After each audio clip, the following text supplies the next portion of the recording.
डॉक्टरों की सभी मुझे समझ नहीं आती, जरा सी छींक आ जाए, कुछ हो जाए, जरा से आप बीमार हो, ये कहते हैं आओ आओ हमारे पास आओ, अस्पताल आओ, क्लिनिक आओ।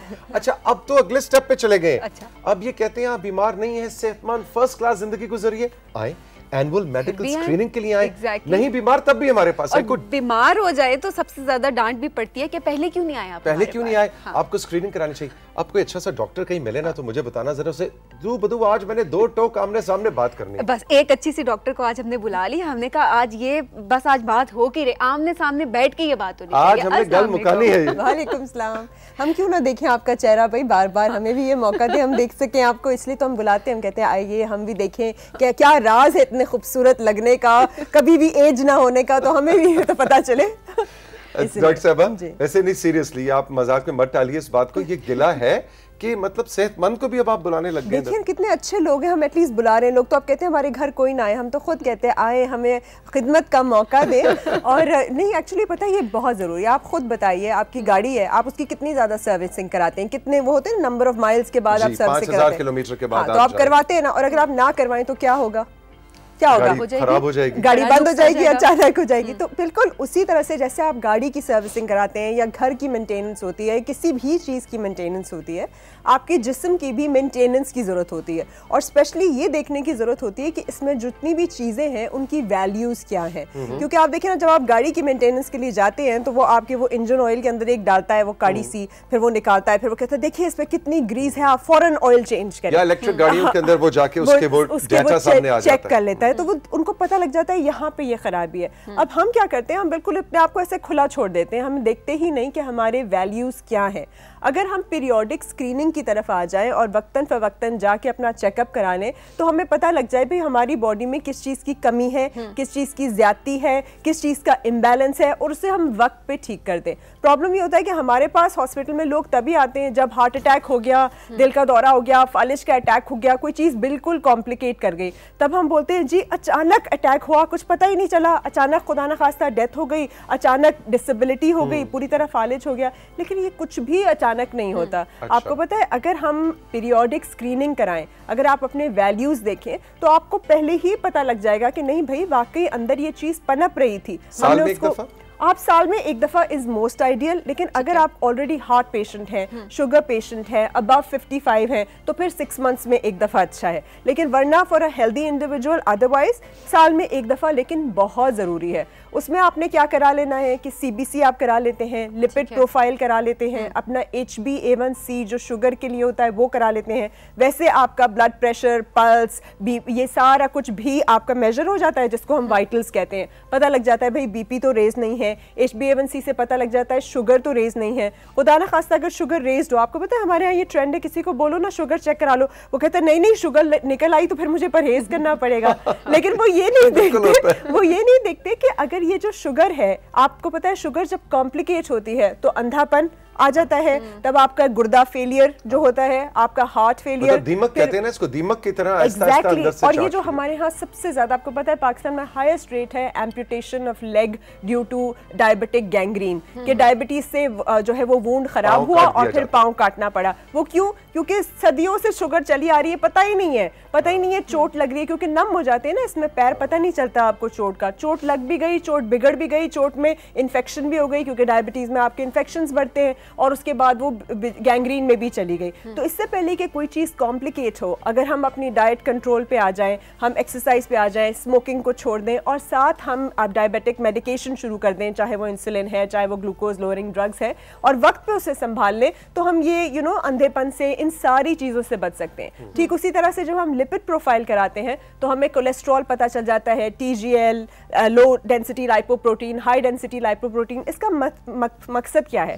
इसका मकसद ये है कि वक्त से पहले आपको पता चल जाए कि कितनी चर्बी जमी हुई है, कितनी उसमें चिकनाहट जमी हुई है, कितना प्लैक बना हुआ है। क्योंकि अगर वो जो आपकी हार्ट की सप्लाई है उसमें ये बना हुआ होगा तो आप कुछ सोचें, then your heart attack rate is more, फिर आपको स्ट्रोक भी कभी भी हो सकता है। पहले पता होगा स्टैटिन्स लेंगे, फाइब्रेट्स लेंगे, उसको लोअर कर देंगे। अच्छा डॉक्टर साहब ये बताइए कि क्या ये सिर्फ 55 प्लस या ये ओल्ड एज की स्क्रीनिंग्स की हम बात कर रहे हैं, या जवान मसलन स्टूडेंट्स को? नहीं, सबको करना पड़ेगा, क्योंकि आजकल जो लाइफस्टाइल है वो इतना सिडेंट्री है। आप बिल्कुल घूमते फिरते नहीं हैं, आप चलते फिरते नहीं हैं, आप हर वक्त स्क्रीन के आगे बैठे रहते हैं। आप फूड जो खाते हैं वो भी कितना अनहेल्दी है, ट्रांस फैट्स हैं, आपके रिफाइंड फ्लावर है, प्रोसेस्ड मीट है, एक तो आपने बहुत ही अनहेल्दी आपकी डाइट है, जंक फूड है, सोडियम रेज्ड है। जितनी आपने अंग्रेजी बोली है मुझे सब समझ आ। अच्छा, मैं आपको बताती हूँ, रिफाइंड फ्लावर में आपका आ जाता है ये जो हम मैदे की नान, कुलचा, पैटी, पेस्ट्री, ये जो जितनी भी हमारे बेकरी आइटम्स होते हैं वो सब के सब रिफाइंड फ्लावर से बने होते हैं, ठीक है। आटा जो रिफाइंड हो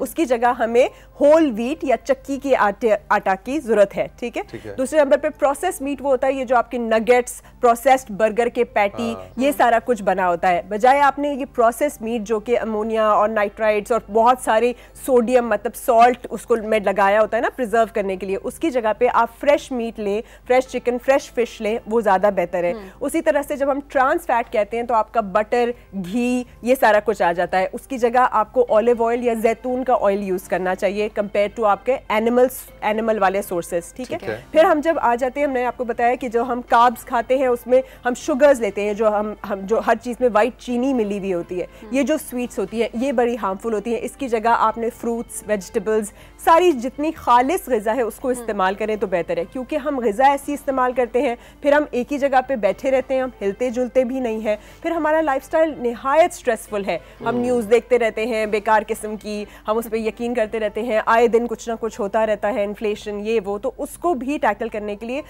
हमारी बॉडी स्ट्रेस में चली जाती है और स्ट्रेसफुल कंडीशंस में आपकी खून की रगें जकड़ी जाती है।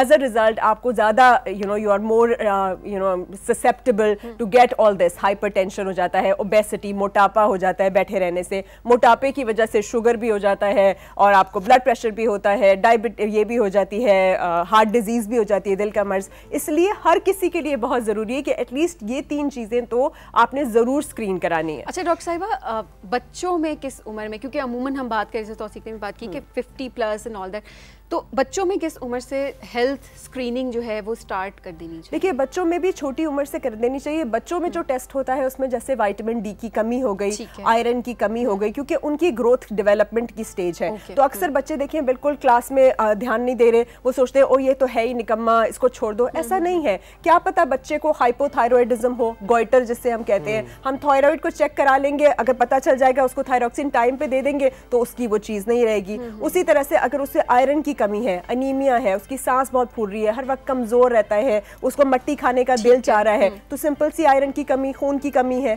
उसी तरह से अगर बच्चा बढ़ नहीं रहा, उसकी हड्डियां टेढ़ी हो रही हैं, विटामिन डी की कमी हो सकती है, कैल्शियम की कमी है, उसके दांत सही नहीं बन रहे, उसकी हड्डियां सही नहीं बन रही, तो ये वाली कमियां, न्यूट्रिशनल डेफिशिएंसीज चेक कराना बड़ा सही है। आजकल बहुत सारी चीजें ADHD में डाल दी जाती हैं कि attention deficit hyper activity disorder है, बट एक्चुअली वो भी, उनके भी बहुत सारी चीजें जो है न्यूट्रिशनल डेफिशिएंसी या हार्मोनल इंबैलेंस से लिंक्ड होती है। So before jumping to that conclusion and all of that, पहले हमें देख लेना चाहिए कि कहीं बच्चा किसी किस्म की न्यूट्रिशनल डेफिशिएंसी से तो नहीं गुजर रहा। डॉक्टर साहब, आज अभी कुछ देर पहले हमारा एक सेगमेंट होता है गुड न्यूज, उसके अंदर सबीन ने हमें खबर सुनाई कि जिम्बाब्वे में गालिबन वहाँ पे बुजुर्ग नानी और दादियों को साइकोलॉजिकल और स्ट्रेस मैनेजमेंट की थेरेपी के लिए यूज किया गया है कि कोई नौजवान है, उसको कोई इसी तरह का स्ट्रेस है, तो वहाँ दादी अम्मा बेंच पे बैठी हुई आपका इंतजार कर रही हैं, आप अपना नाम भी ना बताएं।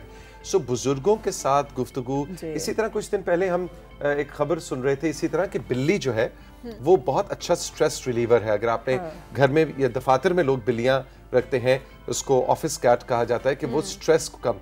क्या ये सब चीजें मेडिकली प्रूवन भी हैं कि बुजुर्गों से इंटरेक्शन या जानवरों से इंटरेक्शन वाकई इस तरह की हाइपरटेंशन और स्ट्रेस को रिलीव करता है? बिल्कुल, ये प्रूवन है और ये हम तो बहुत फॉर्चुनेट हैं कि हमारे पास वाकई नानी दादी हमारे सिस्टम में मौजूद है। वहाँ पे तो उनको हायर करनी पड़ रही है, हमें तो वी आर ब्लेस्ड कि हमारे अपने घरों में मौजूद है। और आप देखिए ये जो नर्चरिंग टेंडेंसी है, मतलब किसी का ख्याल रखना या किसी से ख्याल लेना, this is the key to everything. जब भी you are going to feel loved और you are able to love और केयर फॉर समवन, देन आपकी पूरा का पूरा जो है अटेंशन जो है उस चीज में लग जाएगी, राइट। फिर आपका दिमाग डिस्ट्रैक्ट नहीं होता, आप लोनली नहीं होते, क्योंकि दुनिया में सबसे बड़ी जो चीज़ है वो लोनलीनेस है। जब भी आपको लोनली होने का एहसास होता है कि मेरे पास कोई नहीं है और कुछ नहीं है करने को, that is when all sorts of mental stress also encompasses you. और जब मेंटल स्ट्रेस आपको आता है तो उसकी फिजिकल मैनिफेस्टेशन होती है। फिर वाकई आपको आपका कॉर्टिजोल रेज होता है, रात को नींद नहीं आती, फिर आपका हाइपर ब्लड प्रेशर भी आपका बढ़ना शुरू हो जाता है, दिल का मर्ज हो जाता है। ये सारा कुछ इससे लिंक्ड है।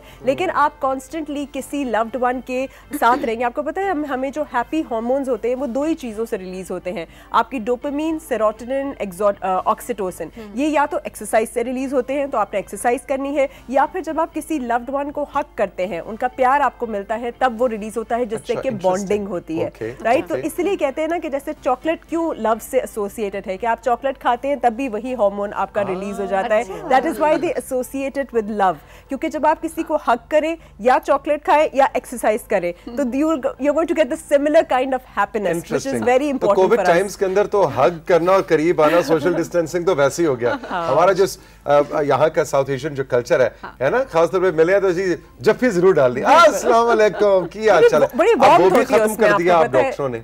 नहीं, हाँ, नहीं, अब आप मिल सकते हैं, बस बीमार हो तो ना मिले, वरना जरूर मिले। और मैं तो कहती हूँ ये जो फिजिकल टच है, it is very very important. माँ बच्चे के बीच में आप देखिए, जैसे ही बच्चा पैदा होता है, वो जो बॉन्डिंग फैक्टर है वो तभी होता है जब माँ बच्चे को यहाँ पे सीने पे सुलाती है और लगाती है। अच्छा डॉक्टर साहब, हमारे मास्टर कंट्रोल रूम से क्वेश्चन आया है और बहुत ही मुश्किल किस्म की उन्होंने इस्तेलाह इस्तेमाल की है आपको बताने के लिए कि सिर्फ तो नहीं आंदा, सानू भी आंदा। अच्छा जी, बताइए जी क्या है H2 HbA1c, कुछ शुगर का HbA1c होता है, HbA1c उसका नॉर्मल रेंज क्या है? मैं आपको बताती हूँ। देखिए, शुगर में ना फास्टिंग ब्लड शुगर भी होता है, रैंडम ब्लड शुगर भी होता है, और HbA1c जो है वो पिछले 3 महीने का आपको बता देता है कि आपका शुगर कितना था, और वो सबसे ज्यादा गोल्ड स्टैंडर्ड कंसिडर किया जाता है कंपेयर टू आपका random and fasting blood sugar. और उसको जो है आइडियली 6 से नीचे होना चाहिए। वैसे तो 7 कहा जाता है, 6.9 भी कहा जाता है, लेकिन 6 से नीचे आपका हो तो ठीक है। 6 से ऊपर हो तो वो बॉर्डर लाइन हो जाता है, और 7 से ऊपर हो जाए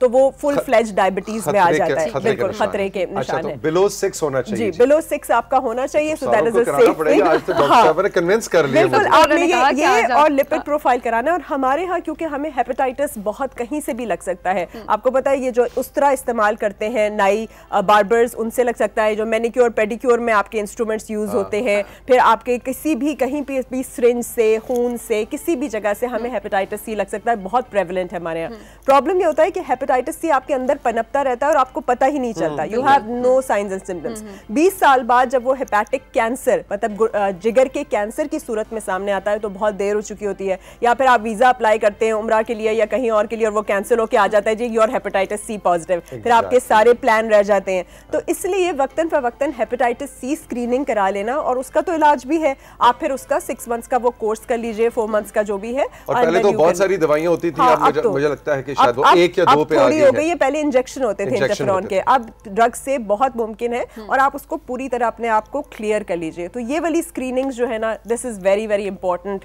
एवरी फ्यू डेज। इसलिए आप हमारे पास आए। अब तो आपके पास सेहत कार्ड है, आपको क्या टेंशन है। एग्जैक्टली वेरी क्विकली हमारे सेगमेंट का वक्त इख्तिताम तक पहुंच रहा है, लेकिन आपने जिक्र किया कि हमारे पास आए सेहत कार्ड, तो ये जो स्क्रीनिंग है, क्या इससे हम ये तासुर लें कि हमें किसी करीबी प्राइवेट क्लिनिक में जाना है? मैं सरगोदा में रहता हूँ, या मैं नौशेर फिरोज में रहता हूँ, मैं कराची में कहीं भी, तो वो प्राइवेट क्या सरकारी अस्पताल में जाके भी स्क्रीनिंग हर जगह हो सकती है। Screening is everywhere, right. कोई प्राइवेट और सरकारी का मसला नहीं है। लेकिन मैं आपको थोड़ा सा ये जरूर कहूंगी कि जब भी आप चूज करते हैं किसी हॉस्पिटल को या लैब को, तो काइंडली देखा करें कि वो लाइसेंस्ड है, एक्रेडिटेड है, और वाकई वहां पे मौजूद है कोई टेस्टिंग। क्योंकि बहुत सारे लोग पैसे कमाने के लिए सामने एक दुकान खोल देते हैं, पीछे जाके प्रिंट करके आपको लाके दे देते हैं। Don't go for such, go for very standard names, ask them the devices they are using, the reagents they are using, follow the news, don't follow fake news and then decide. बहुत बहुत शुक्रिया doctor साहबा। इस segment से पहले मेरे ख्यालात कुछ और थे,